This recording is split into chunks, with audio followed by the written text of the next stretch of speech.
excited to do this. I think we had a good discussion beforehand on narrowing down topics. So we picked three that I think are going to be a lot of fun.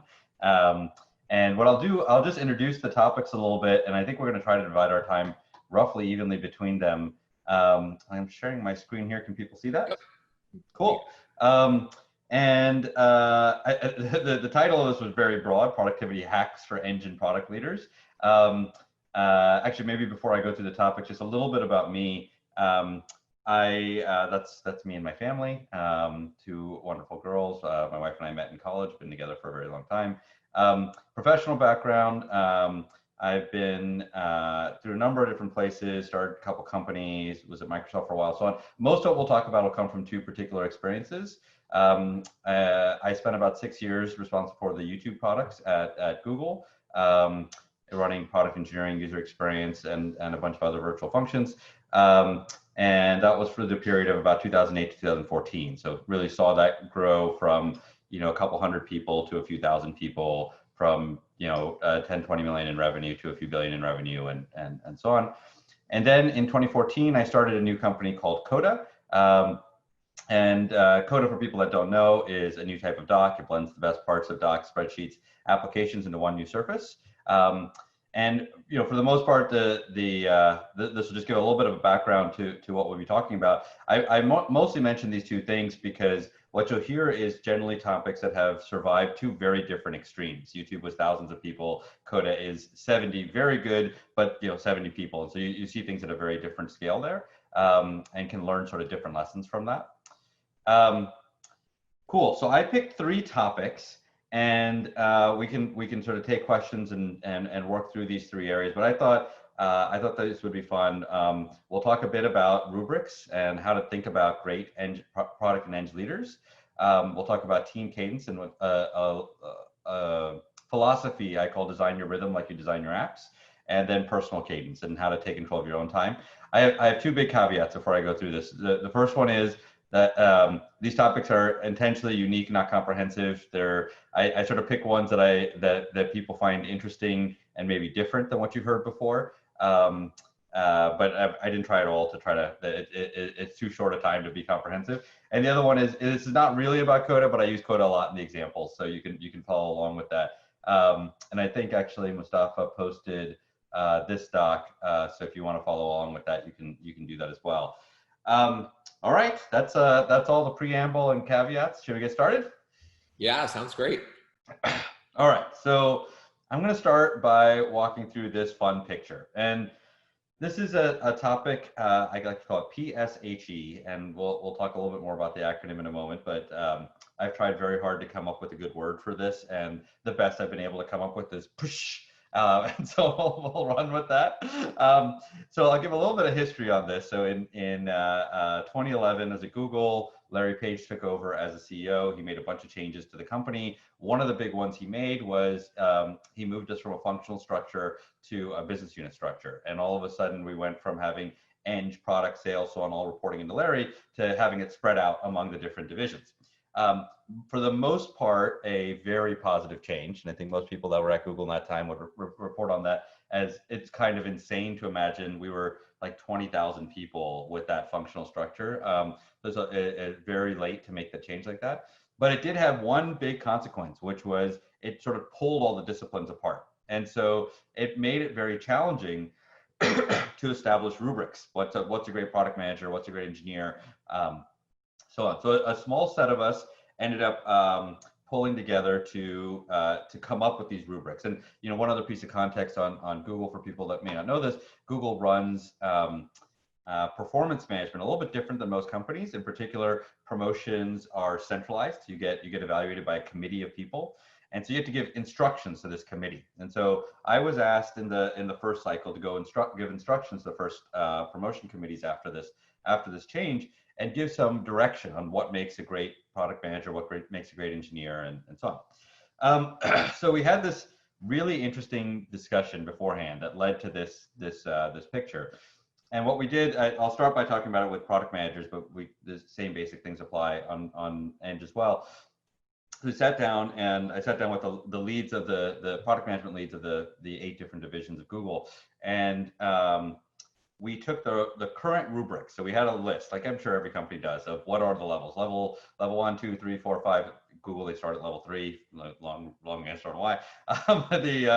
And what I did was we cut them into little strips of paper, and then we cut off the level name and number. And we handed these out to people and said, identify what level this is. And interestingly, nobody could do it. These things were, they would say things like, this person manages a medium-sized project. They were often stuck with things that we've added over the years that were like trying to incent behavior. So it's say things like, takes great notes in meetings and interviews at least 3 times a week. And who knows why that was there. It was just sort of all pulled into these level systems. So it was very hard to tell what these levels were. If you took them all and put them side by side, you could come up with something. And the reason was every single one of them had one line that had an escalating adjective. And it was like small project, medium project, so on. And we spent a while coming up with this bottom axis. They mostly aligned to scope. And we mostly looked at it and said, we gradually came to some definitions and said, the junior engineer, the junior product manager is covering a feature, and then they're covering a group of features, and then covering a sub area of a product, and multiple sub areas of a product, then a whole product, and then eventually covering multiple products of the product line. And okay, so that felt reasonable. We came up with some better calibration, but this was hugely unsatisfying for a few different reasons. Number one, it was very uncalibrated. What counted as a product in one part of Google was very different than another part of Google. To give easy example, the Google search, all of Google search was considered one product, and the ads team had like 100 products. And so the Google search team hated this. Like, we have hundreds of PMs and only one of them can qualify as running the product. That doesn't make much sense. So that was one issue. The second issue was this felt like an input rather than an output. You go look at this candidate and you get a packet and all this different information, and then you'd say, hey, look, they manage this product sub area, and then we'd look at it and say, but we just gave them that job. So how could it be that giving them that job allows them to get promoted for having that job? That's sort of at Coda, we like to call that a circular reference. So that didn't seem to work that well. And then the third issue was, all of our best people, our best PMs, our best engineers, were often put on the riskiest projects that often looked really small, and they didn't feel like things that like this whole behavior incented, go work on the established thing, go work on something that can be called a product, and so on. Okay, so this was unsatisfying. So then we went and came up with something different, and that's what this left axis represents. And I found this to be a very sticky way to think about it, right? So these 4 letters stand for problem, solution, how, execution.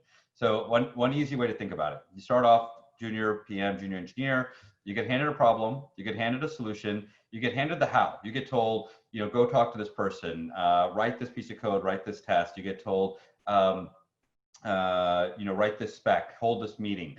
And your job is just do that, just execute. Gradually, you can become a little more senior. You get handed a problem, you get handed a rough solution, and you have to figure out the how. How am I going to set the milestones? What is the method we're going to use for implementing this feature, solving this problem, so on. At some point, you get handed a problem, and then you come back with the solutions and say, this is a better way to solve this problem. And eventually, you get handed a space and come back with the problems. And you say, I know you sent me off to think about performance, but I actually think our issue is retention, or I think our issue is our brand, or I think the issue is its team structure. So okay, so this is the progression, PSHE. So we did one other exercise. We had each of the different leads take their teams and try to sort them on these 2 axes. Like both are useful axes. And what we found is people generally fell on this black line. And what that meant was, early in people's careers, they tended to execute on bigger and bigger projects. You just sort of handed them a bigger thing. Later in people's careers, it was roughly similar. You're running a division, the divisions just get bigger, the businesses get bigger, the problems get a little bit bigger. In the middle, it tended to work on the left axis, on the PSHE axis.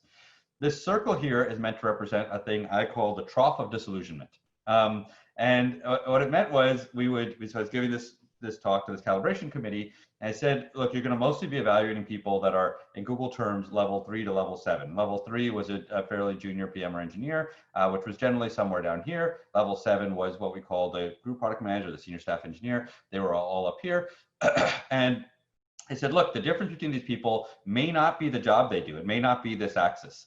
It's probably more appropriately, it's the way they do the job. And for an evaluator, that's really hard to see, because you sort of, the same rubric that worked early on no longer works. As a candidate, it's even harder. Your job may not be growing. Your job may actually be shrinking, and yet you may be growing as a product manager, as an engineer. So anyway, I found this technique really helpful. One last note about it, and then we can take a few questions. I found this was originally done for product managers, and then it got applied to engineers. I've since found that this applies to basically every discipline. I use the same method for marketers, for salespeople. We're going to take salespeople as an example. If you ask someone who's the best salesperson on the team, and the naive answer would be, well, here's the person who had the best quota attainment. And they would say something like, this person constantly beats their quota. Anybody in sales knows that to have great quota attainment, all you have to do is underset expectations. And you just start every quarter by saying, everything's fallen to hell and I'm never going to be able to hit my quota.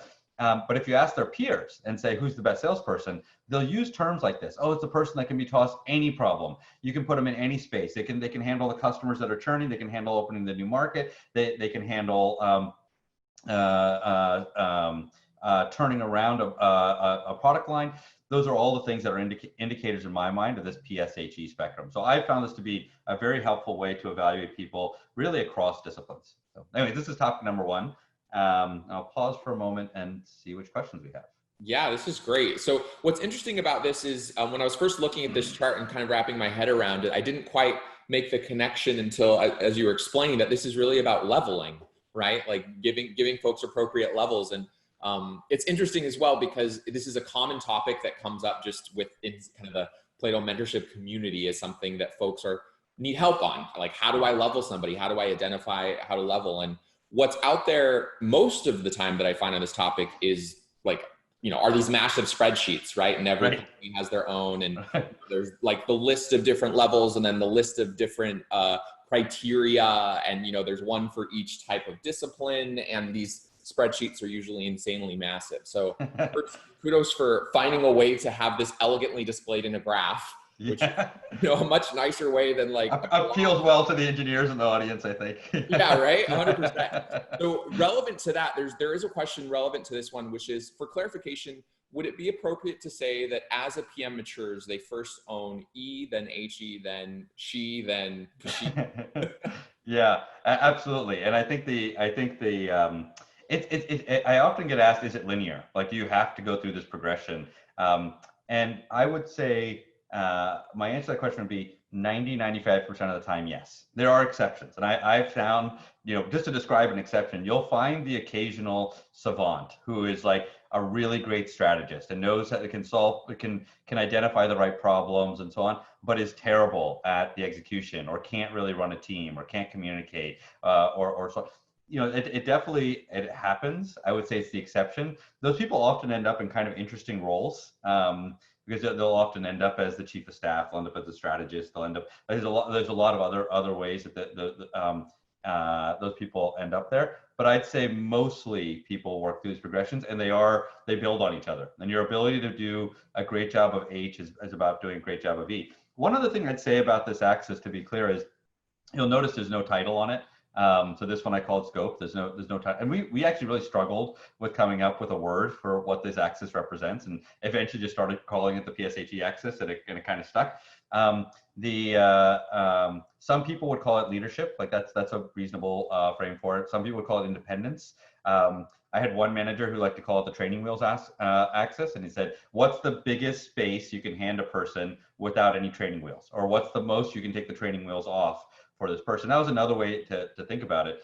And just to answer maybe a question implied in that, as an individual, as you're sort of working your way up through this, and this is, by the way, applies, I think, same way, managers, individuals, same way.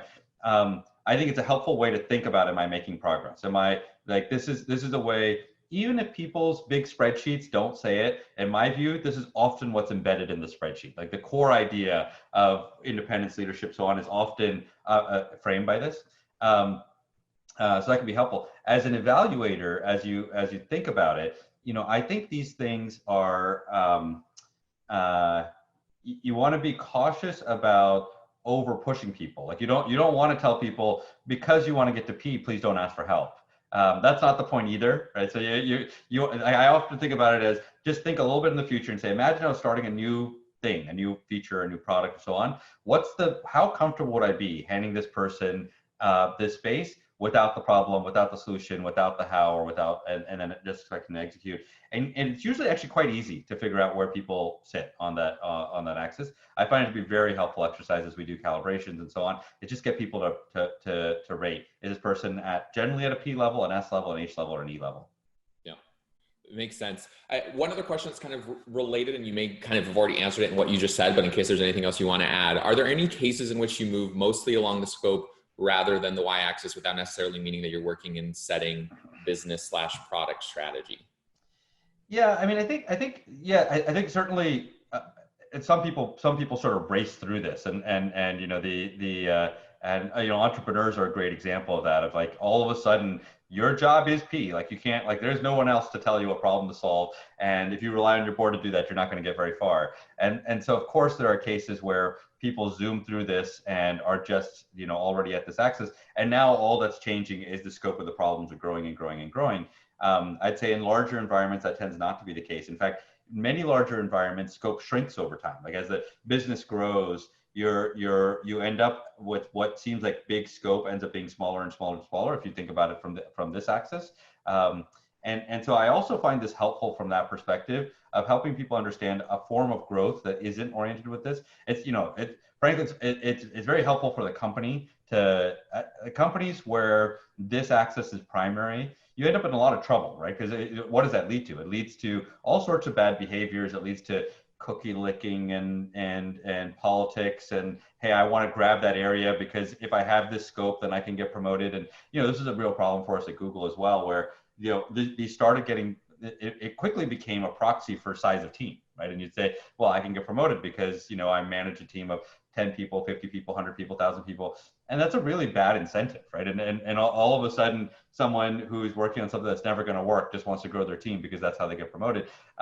And so I think culturally, I present it this way. I spend most of my time on the left axis as much as possible. And I think it's helpful personally to think about yourself that way. And I think as you evaluate your team to think about it that way.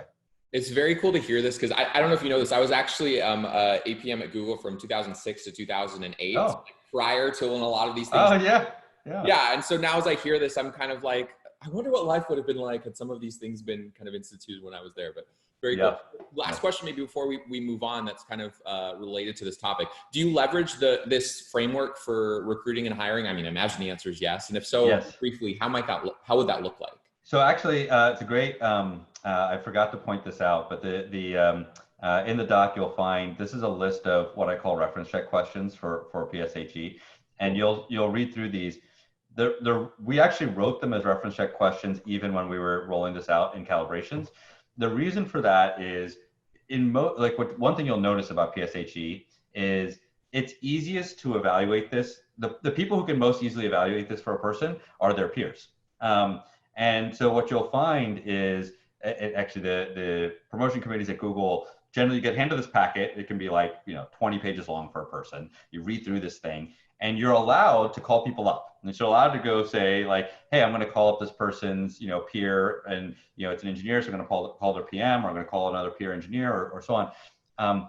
And so one thing that was very helpful was if we framed this in terms of what do you ask as a reference check, either while you're recruiting or while you're evaluating. That's very helpful to think about. And generally, it may be hard to statically evaluate is this person a P, an S, an H, or an E?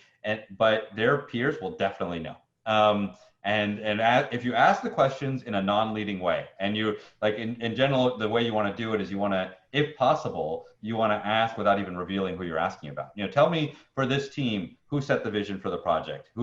What's the last time the thing had to sort of really change direction? Where did the insight for that come from? Who really understood how that was working? Who came up with this creative solution to this problem? Where did the genesis of it really come from? Or where did it get shaped? Or who made sure it stayed on track? And if you ask those questions in that way, I find the same questions you use for calibration evaluation, you'll use for recruiting. certainly in reference checks, but then that'll influence how you think about the questions and so on that you structure in your interview process as well. I love it. And you can't understate enough, or overstate enough rather, how important the peer feedback is, and like kind of the Right. reference check, if you will, aspect. Yeah. I find 100% in interview processes, people can go through a whole process learning about somebody, not really knowing if they are that person that these other people turn to for these things that they ought to be, the person to turn to for, right?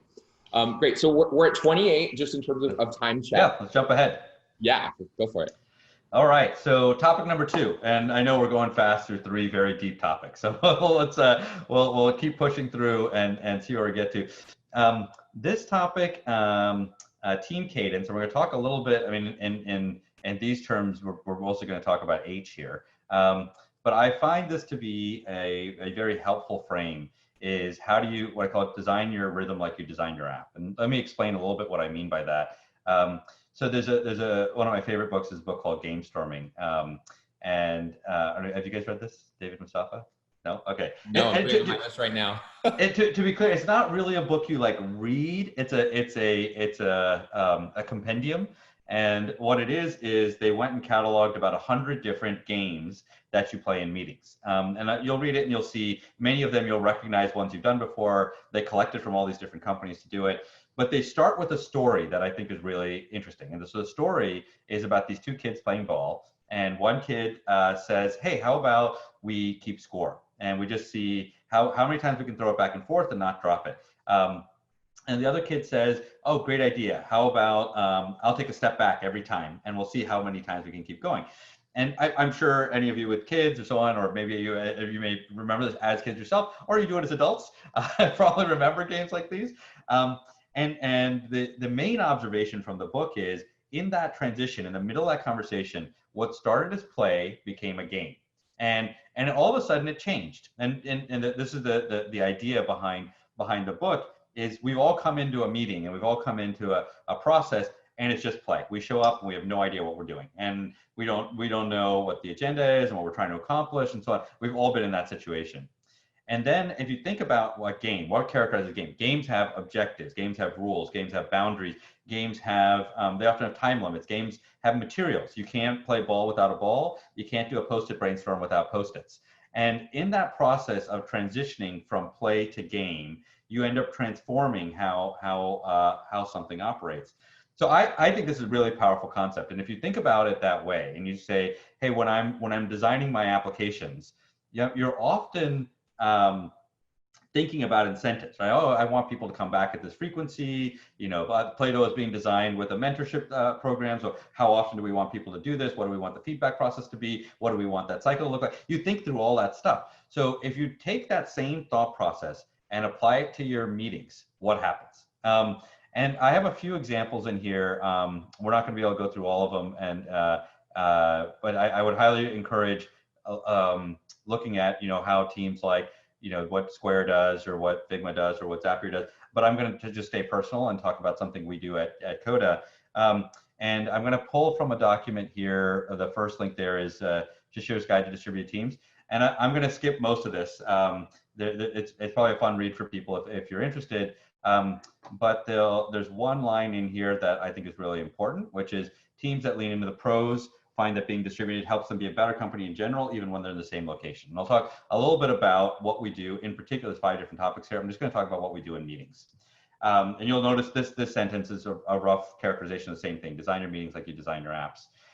So I'll give 2 examples here. So the first one here is something we call Dory. And the way it works, just to give an example, is in any meeting, you drop this in your document, you click add a question, anybody can ask a new question, and people can upvote and downvote it. This is very similar to what we're watching happen in Zoom here. The principle, this is the Coda piece of this is important if you want, but not really the key part. I want to describe a little bit what this represents, right? So the reason it's called Dory is it was a tool invented or not, maybe not invented, but this is what he branded it at Google. And it was used at a famous meeting at Google called TGIF. So every Friday, Larry and Sergey would get up in front of the entire company, and they would answer questions from tens of thousands of people. And the only way to manage that was a process like this, where you could ask questions, then you can upvote and downvote them.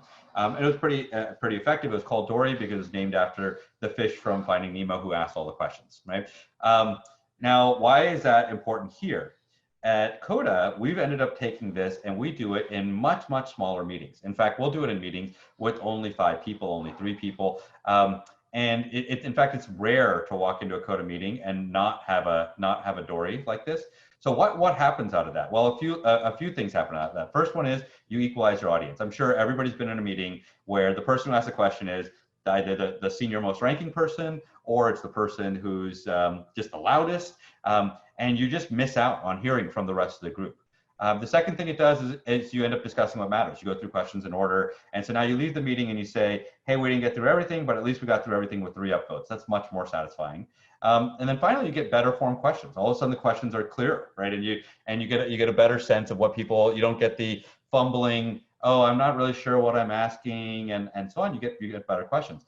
So this is, in my mind, an example where this was designed because we're a fairly distributed team. And like we're doing here with Zoom, it's like a better way to do it. But then what we found is when we were all in the same room, we did the same thing. We put a Dory in there and we ran through the discussion the same way, because being in the same room didn't change any of these three effects. I'll give one more example that I really like. This one is called a pulse check.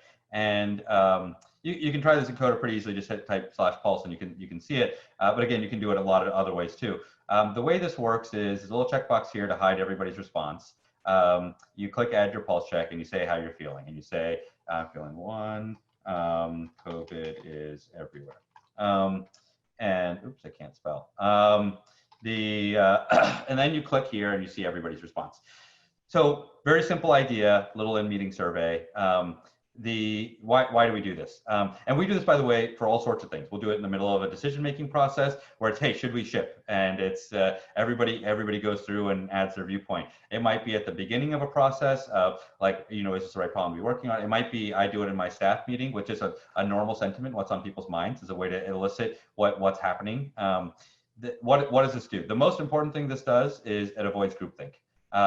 And I'm sure you've seen meetings like this. You go around the room and say, should we ship this feature? It's lunchtime. We have to make a decision. Should we do it? And the first person says yes. And the second person says yes. And the third person was thinking no. But boy, it's really hard to say no now. And so, amongst other things, it avoids groupthink. It equalizes your hierarchy. For example, at Coda, my sentiment gets ranked right in the middle of everybody else's. And, it doesn't mean necessarily that it's a democracy, and we often have to make that clear. It's a pulse check. It's a way to understand everybody, but it allows everybody to have a voice in that process.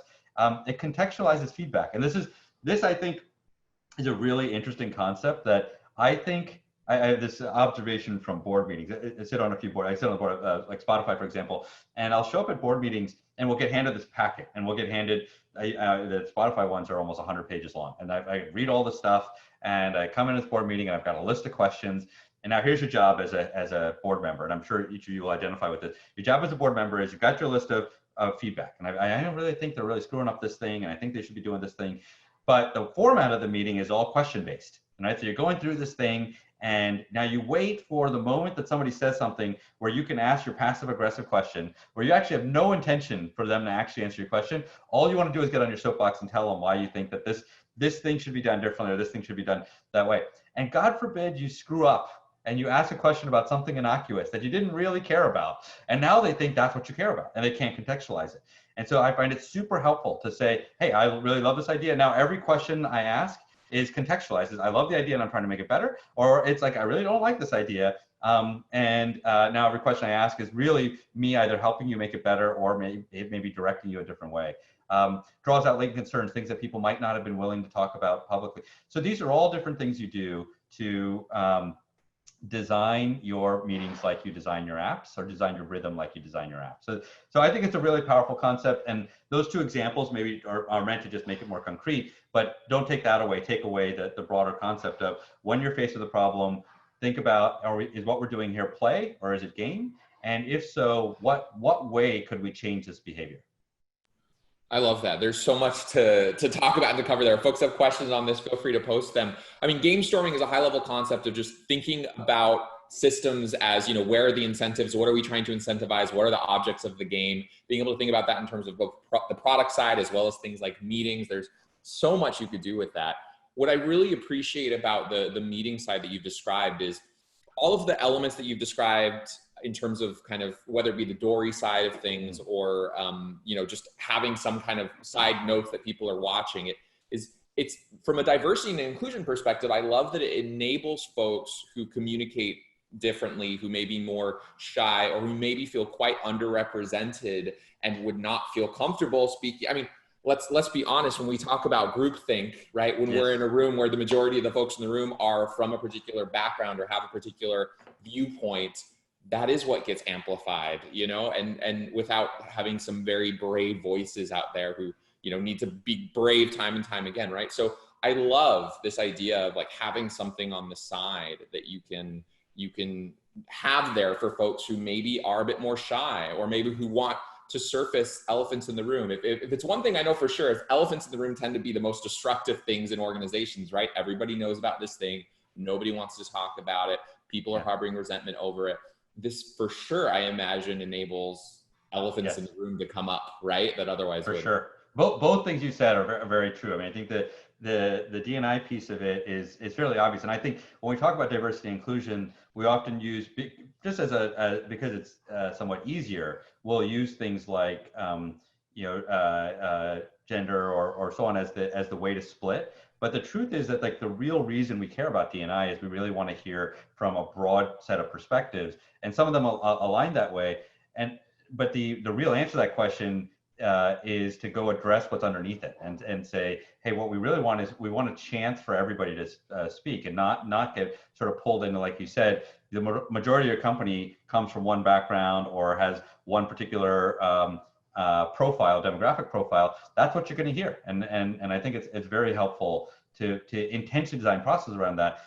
And the broader part of it is, if that's a problem you're trying to address, then maybe one of the ways to do it is, you know, use something like the pulse check, and that's a way to make sure you hear from those people. So anyway, that I think you totally got it. And the latent concern thing, the elephants in the room thing, is definitely true. I mean, it's the worst part of, you get into a meeting, you're about to make a decision, and you say, all right, are we all in? And everybody gets kind of like, you know, amped up. Like, it's like, oh, the first two people said yes, we're like ready to go. So on, and then like everybody's sitting there like, I don't know, maybe I should say this, but boy, I'm gonna like ruin the mood. And like, and you know, and the worst feeling is you get out of this meeting and you realize that you didn't talk about the elephant in the room, and now you've got a bunch of people that are half committed and don't really think it's gonna work, and that's really bad. And so I think designing for a system, it's harder. I mean, and again, that's what you want. If you want to run a company where you don't want that, like, you can design a rhythm, which is like, here's what I think, and there's no way for anybody to give any feedback, and that's you know, totally reasonable. Jobs method, or I don't know. It's funny, right? We'll show up in a Coda meeting, and it's actually, because the person who's responsible for doing this, we actually give the role a name. We call it the meeting Molly, and it's named after this persona in our product. But you know, if that person chooses not to put in a pulse check, everybody takes it as a symbol. Like, okay, I guess they don't care what we think. It's you know, it's like, it's very clear. And sometimes that's true. Sometimes it's like, hey, we're doing this thing, I'm announcing it, I really don't need your feedback. And it's rare, but there are cases where it's like that. And so you do that. And so I think it's you'll end up signaling to the team, how do I want engagement here?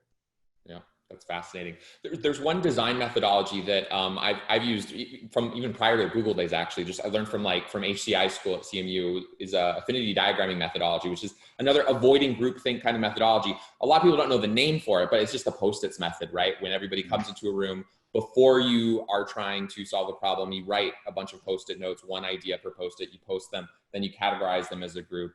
You know, the beginning you do in silence to avoid groupthink, and then the second half you do like talking. And that, again, like, avoiding groupthink is such an essential part of making good decisions as a group.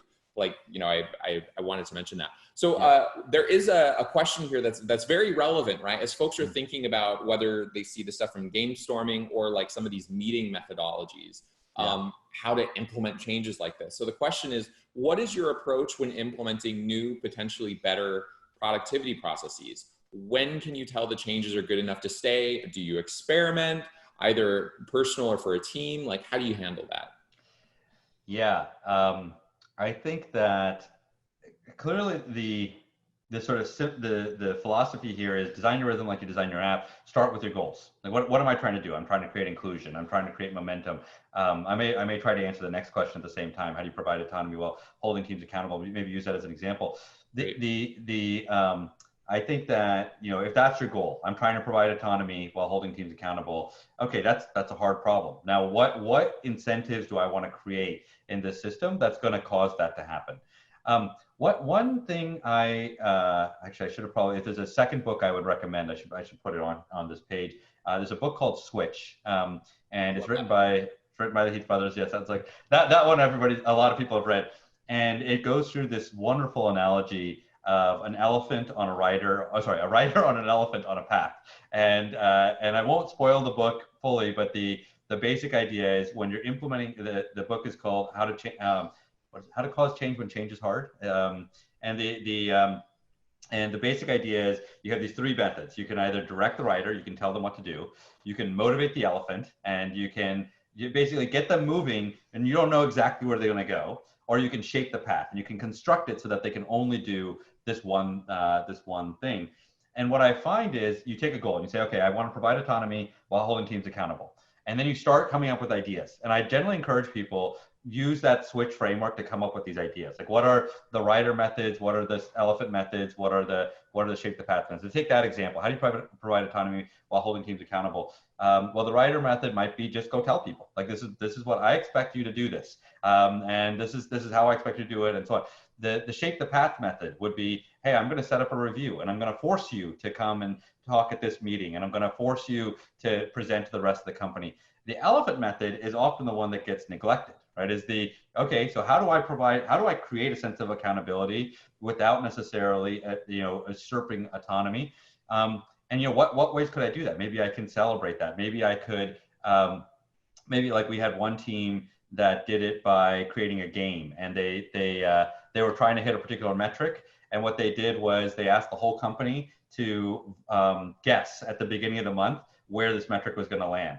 And what did that do? It created like an enormous sense of accountability for that team and for the whole company, saying, oh, this is something I really care about. But what it appealed to was like a game mechanic. It was like, now we're having fun. I mean, if you look at all the different, if you were designing an app to get people healthier, right, you wouldn't necessarily the app probably wouldn't start by, here's like, just read this and you'll be healthier.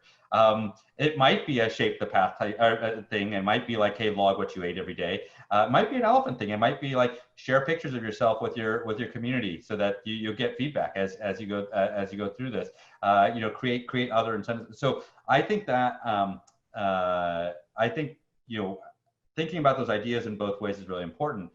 In terms of like, do you experiment?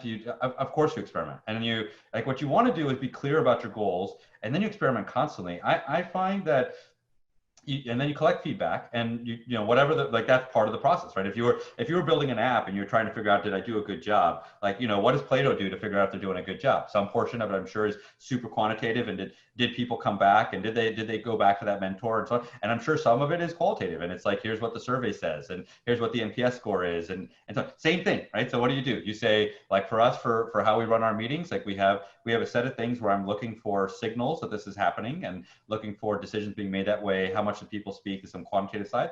And then we have a quarterly survey that goes out, and there's a question on there of, does the Coda meeting process help you do your job? And that's how we framed that question.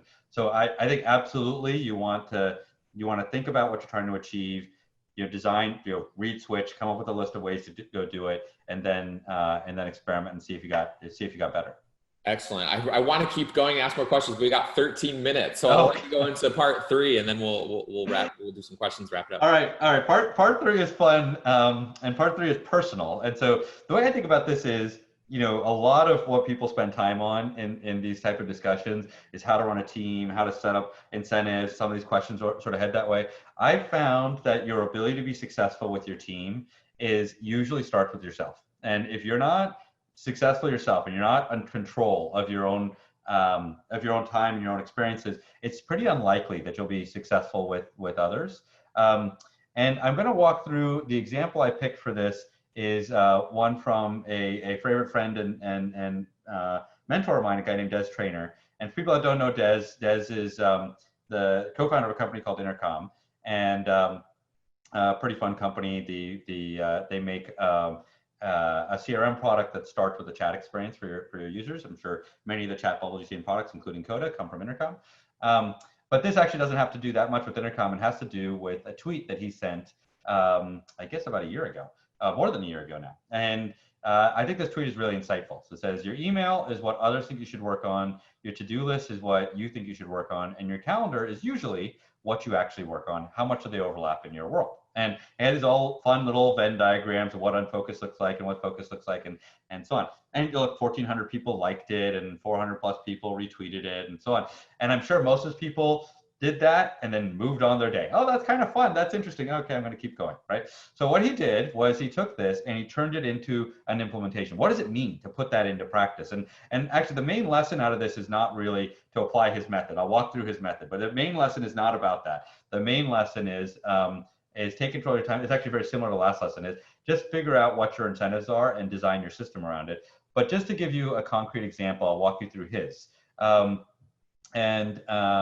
So here's the way his system works, and this doc is linked there as well. So he has 3 steps of pre-work that you do. So in his case, what he does is sets up his to-do list, and he keeps his to-do list fairly simple. This is just a simple checklist with a priority column. He then syncs in his email, and so in this case, Coda has a thing called Packs where you can integrate with other systems. In this case, he syncs in his starred Gmail messages. That's what his indicator of is like, okay, that's important enough to do something about. So those show up here. He then syncs in his calendar. And that's it. So you got your 3 different parts of your to-do list, your calendar, your email here. And then his weekly system is a 4-step process. You clear your inbox. You take everything in that starred inbox list. You either add it to your to-do list or you link it to something on your to-do list. Then you rearrange your calendar to match. So you take everything on your to-do list now and you make sure it has a time slot on your calendar when you're going to work on it. Then you go and run your week. And when you run your week, your to-do list now has an extra column for when you're supposed to work on it and where it came from. And then finally, at the end of your week, you get this chart, and it says what portion of your time was spent on things that had linked to-dos and didn't, and you get this stat, this 53% stat. So, okay, a couple reasons why I love this example. Number one, I think it's personally transformative. I've roughly run this method. I've done my own variation of it. I roughly run this method for almost the last year. And it's transformational. I feel like much more in control of my time. This number here is, it gets, I have a little automation that sends it to me every morning actually. And it's like, it's my focus number. And it like this week, it's not particularly good. It's about 30%. Any week where it's above 50% is really good. That means half my time is spent on things that were on my to-do list at the beginning of the week, which by the way, like if 50% being good was like a really harsh reality for me to confront. So that's the best I can do. I mean, I've got now probably 40 weeks of data on this, and that for me is about as good as it gets. So that's one reason I love this doc, is I think it's actually personally really effective. But the real reason I love this doc is I look at this as an example of, I call it a tweet that got compiled into software. Right?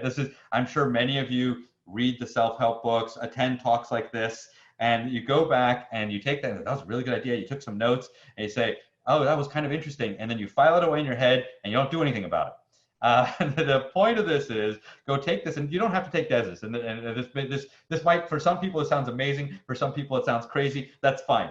So don't worry about the specific method. But the key is go from this like button and this retweet button to the implement button. And what does it take to take that system and whatever that idea is and turn it into your reality to take control of your time?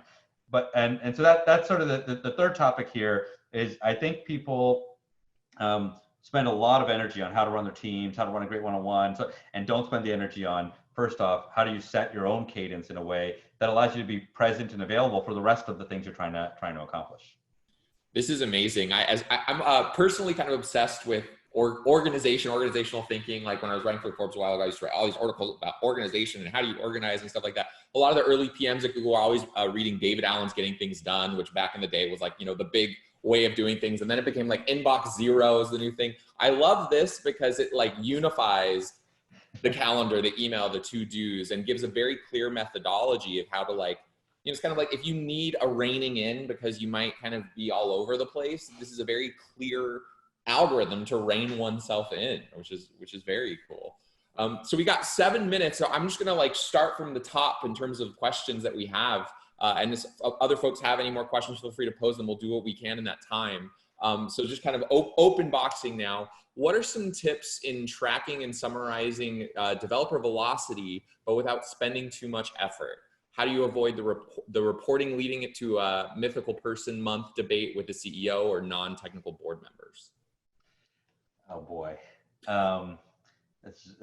I think the answer to this question is I'm going to give a very like a broad view of this question, and maybe I'll just use two of the topics we talked about with PSHE and Team Cadence. You know, my view of this is if this is a big problem at your company, I would start by, do you have the right people and why do you not trust them? And you'll start from, you know, if I hire people for whom when they tell me this thing is hard or when they tell me this thing is easy, I have to create incentives to not believe them, I may have the wrong person. And so I'll start at that level of you know, are you hiring the right way to get people in place where you can trust them? And you know, just speaking for either Coda or YouTube, either way, there's definitely cases where I didn't trust them, but to then go to all the mechanisms, and you know, the second answer I think is mostly lives off of this Team Cadence thing, is how do you create the right incentives to be able to, you know, incent. The flip of this question is you could easily create things that make this problem worse, right? You could create things that are, we're going to track developer productivity by, you know, PR check-in velocity, and boy, what are you going to get? You're going to get smaller PRs. And that's what you want. And you thought you were going to get velocity, but what you were really going to get is smaller PRs. And you just had to, like, if you just thought for a moment about it like it was a game, that's the incentive you're creating. So what, you know, how do you do this? And I think that, so I would start step number one, you know, do you have people for whom you trust them on this? That, like, sometimes the solution to this problem is harder, and it's not something where you can apply 10 people to it. And I'm sorry, but only, like, this is a thing where any more than 3 people working on it and it just won't go any faster. And do you have people around you that are good enough that you'll trust them on that?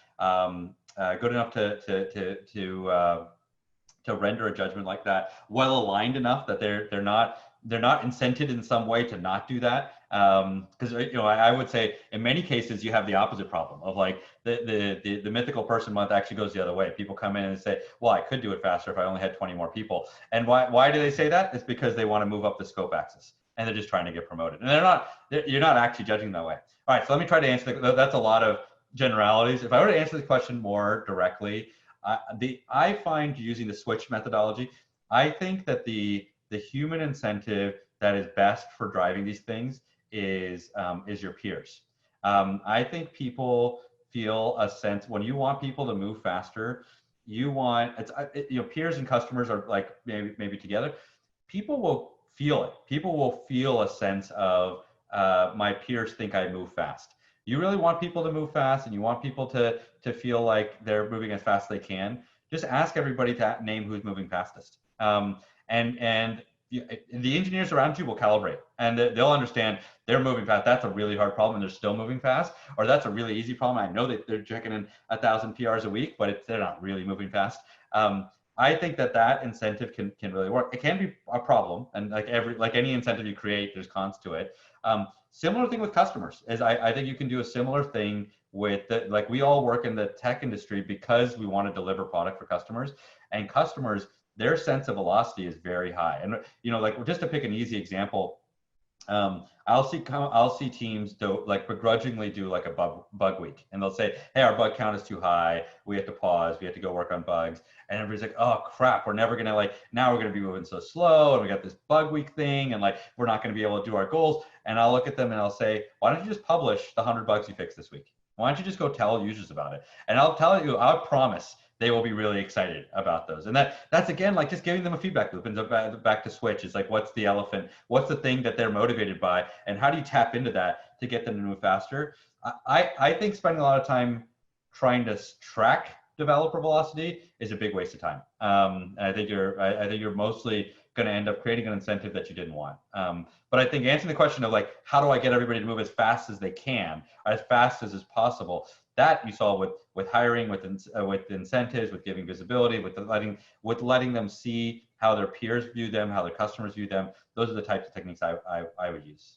These are great. And it reminds me of kind of this difference, which is really helpful, of intrinsic motivators versus extrinsic motivators, right? The intrinsic being like meaning, purpose, love, and all of that. And the extrinsic being things like money, et cetera. And that in certain parts of both the user's experience as well as, an employee's experience, one set of things may be more motivating than another. For example, extrinsic motivators like the carrots on a stick are really motivating during onboarding flows for a new user, but intrinsic motivators are great for like getting sustained engagement over the long term. We have one more minute, really room for just one more question in like 30 seconds. How does one move from a really tiny small scale startup as a PM to a unicorn startup or a large tech company? How does one move? I think there's lots packed in that question, and then there's a like, how do you actually get into the hiring process, and then how do you succeed in those things? Maybe I'll answer. I'll do very quick on the different parts. On the how do you get into that process? I generally tell people that the best way to get into any new experience is to not focus on the direct opportunity, but focus on the meta side of it. I mean, the way that I found the best talent that was really hard to pick up in other ways, I would find them in their blogs. I would find them in other things that they've done that help me understand their work. I mean, I think these days GitHub, Dribbble, so like we've given people a great way to showcase their work without having to deal with all the things we know are known biases in the normal hiring process. And I assume the person asking this isn't, if you already check off all the boxes for being hired by one of those companies, you probably wouldn't be asking this question. If you're lacking one of those things, just make yourself stand out some other way. One of the best parts of the internet is there is no one line, and I think finding that path can be really helpful. Connect with that person, connect with them on one piece of advice I give people is don't show up in their recruiting folder. I mean, they're every one of us gets emails from people, hey, can you help so and so get a job? And like they go into one folder, and the other one is, hey, this person has this great idea. This person built this great thing. Would you give them feedback? Would you talk? Those are always better. And you get excited, you get energized. So that's the main tip I'd give. And then in terms of being ready for it, I think that PSHE scale is really helpful. I think one of the things you probably get at a small scale startup that you may not, that's a little harder to get in a lot of the larger places, is you get an opportunity to practice that at H, S, and E, or H, S, and P. And I think being able to use your time that way, practice those things, and then when you show up, find the ways to showcase that and really help people understand that this is what I took in a very unformed space. And the project may seem tiny to the recruiter at Google who's working on people working on Google search. We say, no, this is this thing where there was no other alternative for how to do this. And I had no infrastructure. And yet I found a way to solve this problem and do it. Find a way to do that, highlight it, and then people will appreciate it.